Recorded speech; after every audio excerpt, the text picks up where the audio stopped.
Sports fans, join the Rod Squad newsletter today. Stay ahead of the game with exclusive insights, updates, contests, and exclusive content delivered straight to your inbox.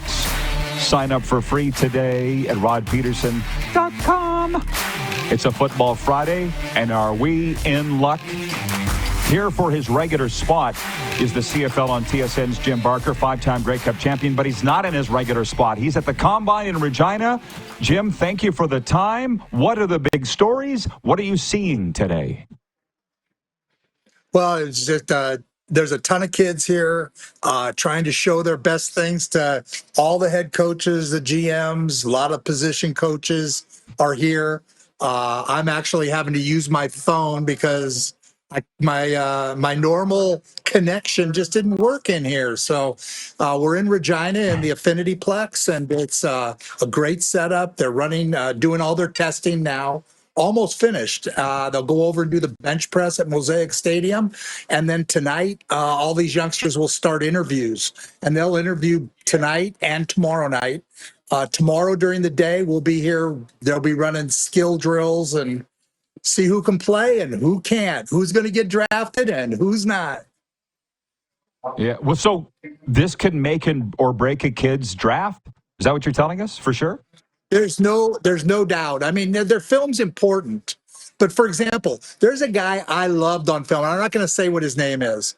And he came out today and, he ran a 4.9 plus. Playing a position, a DB, you have to be able to run.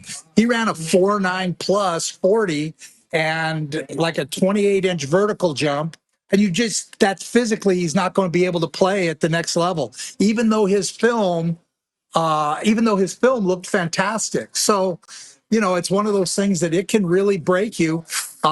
Jeremiah Ojo at 260 pounds, people are 255 pounds, just ran a 4.59 40. That tells people, maybe he's even a little more athletic than he looked on film. So those are the kind of things that can happen here. Wow, that's amazing. Well, but I can't believe how quiet it is. Is it always that quiet in there, or you just found a quiet spot? No, it's fairly quiet because they're down there doing their thing. You can see I'm up on the upper level where you can see more. So I've been sitting up here and watching it and trying to record things so that I have it. I like to put it in my regular thing as it happens. So I've been up here doing that and waiting to get on with you and report everything that's exciting going on. You were talking earlier about Ed Hervey. What did he say? I did not hear about it. He spoke yesterday about his negotiations with Eugene Lewis and his lack of even tendering him an offer in free agency, basically saying he wasn't going to pay that kind of money. There are no I don't know any superstars in the CFL, is what Ed said. And I know what he meant, but I know how it came off. Yeah. Yeah. You know what he means too. Yeah, I do. I mean, everybody has a value, and we talk about this on your show all the time. That's what a GM's job is. Establish what is a guy's value. I'm trying to get this thing right. Oh my goodness. No, you're good. You're good. I'm okay. Okay. Yeah. A guy's value to any particular, for example, Ed's team, back when he had Mike Riley, he was going to sign Mike Riley, and I asked him, between two GMs, what are you going to pay him? And he said, whatever I have to. The value for him didn't have a ceiling. A team's value on a player, they feel like, when you look at what they've done, they went and paid Eugene Lewis, they paid Kenny Lawler, they had the best receivers in the league, and it didn't translate into wins. And in his belief as a GM, receivers are not where you put your money, and you put your money elsewhere. And that's what he meant. It maybe came off as saying, well, we don't have any players good enough for that.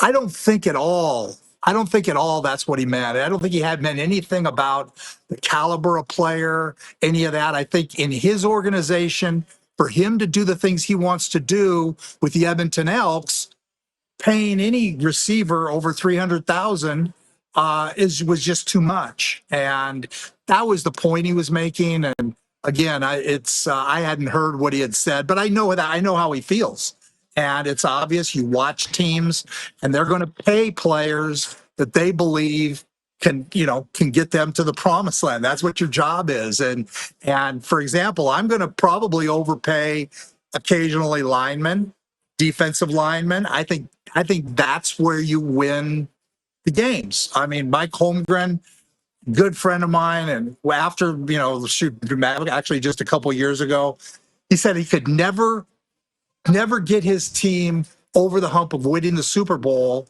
until he got Reggie White and he rebuilt that defensive front. And I think you see teams now who are looking at that. I think Toronto did that when they went out and paid Flo Arimolade what they paid him, and put him with some of the other guys they had. And I think that's you have to have a philosophy of where you're going to spend your money. And I think that was the point that Ed was making. If it was a star quarterback, okay, he's going to have a lower price quarterback because he's good. They're going with a young guy and Trey Ford. God bless him. That's great. He's paying, guys in their defensive front. He's paying Canadians. He paid Robbie Smith a whole lot of money. They're paying Curly Gittins a whole lot of money. So he's trying to build it with the Canadians. That's a good way to go in the Canadian Football League. So again, that's what he meant. I don't think it was anything disparaging to superstars that have been in the league at all. I think it was one of those things that he was saying, as a GM, we have to make decisions on what positions we're going to choose to spend our salary cap on. Well, he's also not backing down on it. He said, you guys know me. I'm not a politician. I'm going to be honest. So it's at 3downnation.com. I can send it to you. Casey in Winnipeg writes in. He says, that's what the Bombers did by releasing Lawler and Wolodarski. And he has another question. Casey does that I'll come back to in a second. But Jeff, the Stamps fan, says, Jim, who are you hearing the Stampeders are looking at for the number 1 pick?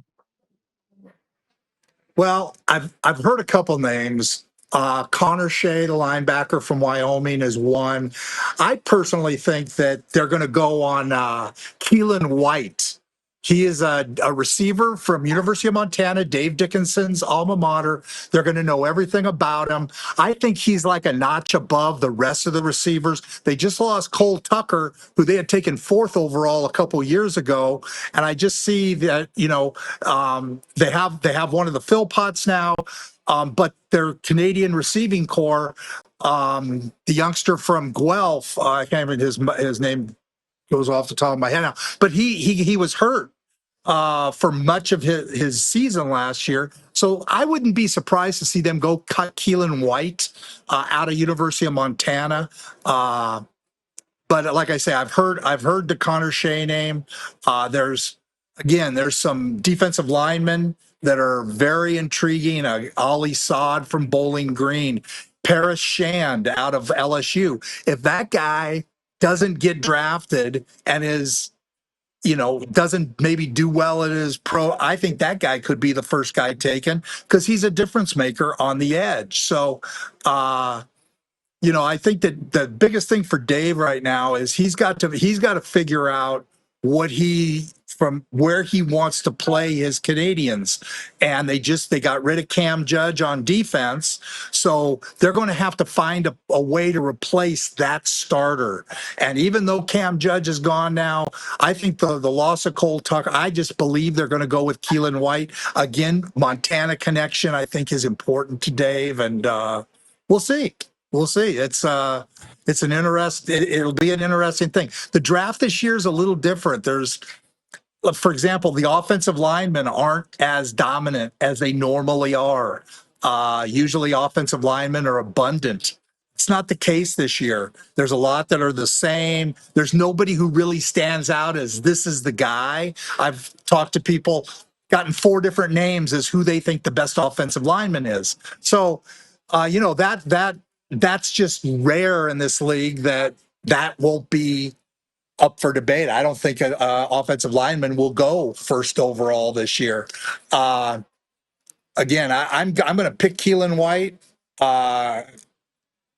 There's a young guy. I mean, and here again, this is a young guy from Windsor named Mike Verisuk. I think it's Mike Verisuk. And he ran a 4.4 and change at 248 pounds, a middle linebacker at the University of Buffalo Pro Day. Now, he didn't run today because he had just come off of that. That's a guy that, as a linebacker, could step in and play right now. He could be that guy to step in for Cam Judge. Again, I just Dave is an offensive guy. I just got a feeling a Montana player is one of the top at his position, that may be the direction he goes. And they also were awarded the pick that was forfeited by BC. So they're going to pick up a second pick in the first round, which will help them incredibly. I think they pick like 1, 8, and 9. So they have 3 of the first 9 picks. They have a chance to improve their team in a hurry. And I know John Huffnagel's here. I just saw John. He's here, and the entire staff is here. Dave knows how important this draft is for that organization. Thought he was retired. We got a lot of questions that have come in here, and I'm trying to go in order. Casey from Winnipeg, who says he met you last year in Winnipeg at the Combine, just wants to know, now the free agency's settled, if you see a shift in the West Division standings at all from what they were last year. Wow. Well, again, I think Edmonton has gone out and made some drastic changes for the better. I think BC having Nathan Rourke there for a full season. Can Trevor Harris stay healthy in Saskatchewan? I think Saskatchewan is a better team top to bottom than they were last year.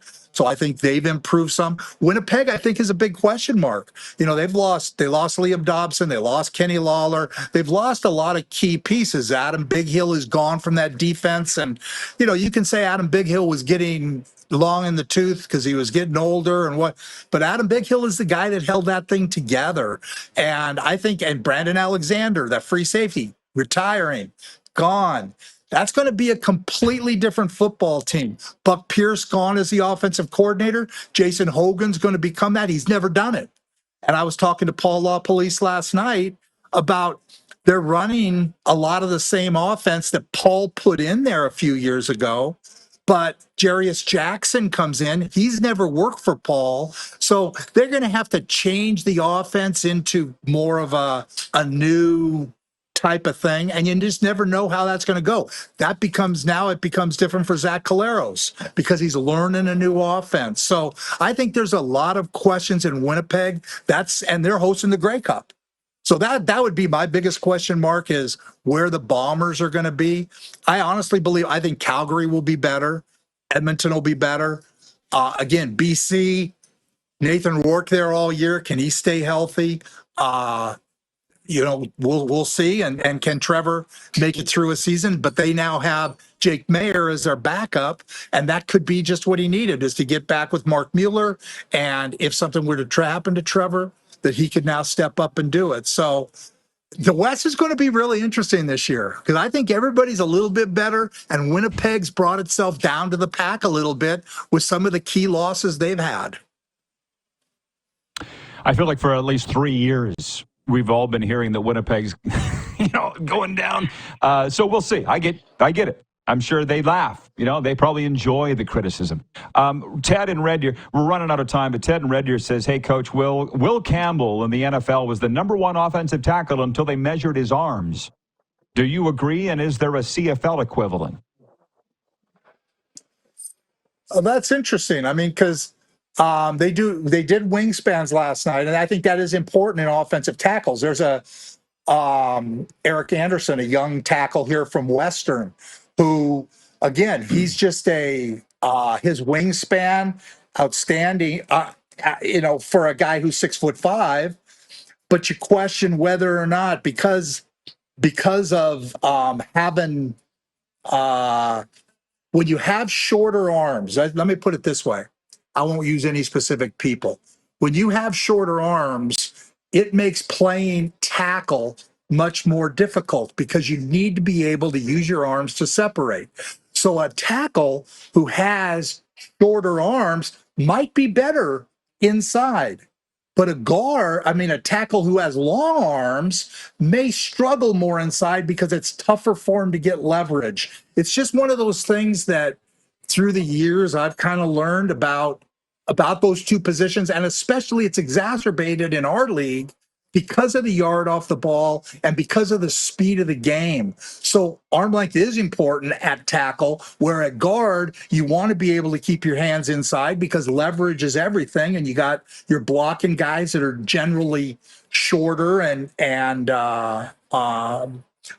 built lower to the ground, and getting leverage is everything because they're going to want to bull, which is push the guy there that's blocking them. The defensive guy is going to want to push right into the quarterback. So, I think the biggest thing in this league is deciding which guys are tackles that will be better at guard, and can they make that move? And that to me is a big question with Anderson from Western is, can he make a move from tackle inside to play guard and handle those leverage kind of issues? So, and that's, I think when you're looking at offensive linemen, it's things like that that are important. In the NFL, a guy who's playing tackle in college, his chances of playing tackle, they're going to know what it's like because the game isn't any different. And, they're the same way with the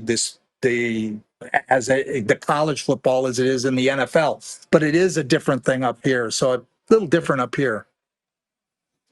Well, Jim, I'm sure your arms are tired. I appreciate the yeoman's effort doing this.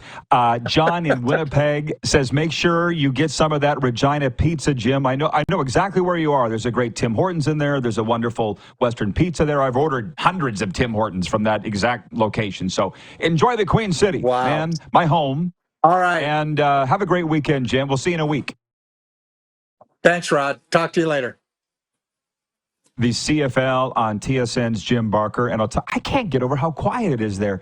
And the reason I say that is 2 years ago, I was in Edmonton and was very lucky to get in, as it turns out. I barely got in, now that I think about it. Pete Costanza, the the receivers coach for the Argos, had to vouch for me to let me in the facility, but they were rocking tunes in there, which is some coaches like, some coaches don't. Chris Jones, I guess because it was his town, was probably why they were blaring tunes in that facility next to Commonwealth Stadium. Not in Regina. Riders don't want to have fun. We'll be back. Sports update, overtime. Get your questions and comments in. We got some great ones. 902-518-3033. Progressive Insurance text line. Switch to Progressive and you could save a bunch. We're live on Game Plus TV, streaming live and podcasting wherever the best podcasts are found.